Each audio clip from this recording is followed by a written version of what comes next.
Hatua ya robo finali tunafahamu kwamba tayari imetamatika kwenye upande wa kombe la shirikisho na hatimaye timu 4 ambazo zimeweza kufuzu zimeshajulikana, lakini kwenye hiyo hatua ya robo finali tunaweza kusema kwamba wale wachezaji ambao wameweza kufanya vizuri zaidi, yani kikosi bora cha wiki kupitia mtandao wa SofaScore wameweza kukitoa kikosi hicho, huku kwa upande wa klabu ya Simba ikiwa ni kinara kwa upande wa wachezaji wao kuonekana kwamba wameonyesha kiwango bora zaidi. Yani mpaka sasa hivi kwa upande wa Simba wachezaji takriban 7 ambao wametajwa kuingia kwenye kikosi bora. Hii huenda ikawa ni mara ya kwanza kwenye upande wa timu ya Tanzania kupeleka wachezaji 7 kwenye kikosi bora. Sasa hatimaye kwa raundi hii upande wa Simba wamefanya hivyo.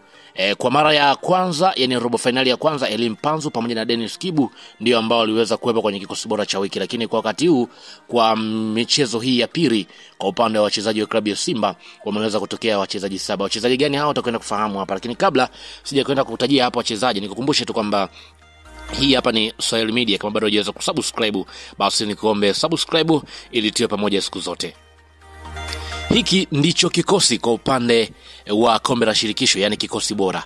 Kwa mfumo ni 4-3-3.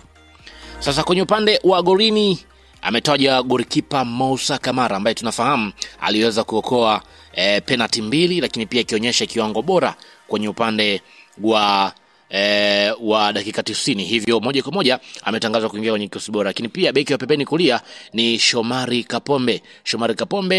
Moja ya mchezaji ambaye aliweza kuonyesha uwezo mzuri kwenye mechi iliyopita ambapo aliweza kutoa assist kwenye mechi hiyo dhidi ya Al Masry. Ameweza kuingia kwenye kikosi bora cha wiki. Lakini pia beki wa pembeni kushoto ni Mohamed Hussein Zimboje Yara ambaye naye pia aliweza kuassist goli moja ambalo aliweza kufunga Steven Mukwala, hivyo naye moja kwa moja ameweza kuingia kwenye kikosi bora cha wiki. Wakati huo pia mchezaji mwingine ni Adem Alieti ambaye anakipiga ndani ya klabu ya USM Alger ambao wao waliondolewa pia kwenye upande wa kombe la shirikisho na Constantine. Lakini pia kwenye upande wa beki mwingine wa katikati ni Chamuka Rabu. Uwezo mzuri, utulivu wa hali ya juu umeweza kumwezesha kuingia kwenye kikosi bora cha wiki kwenye upande wa kombe la shirikisho.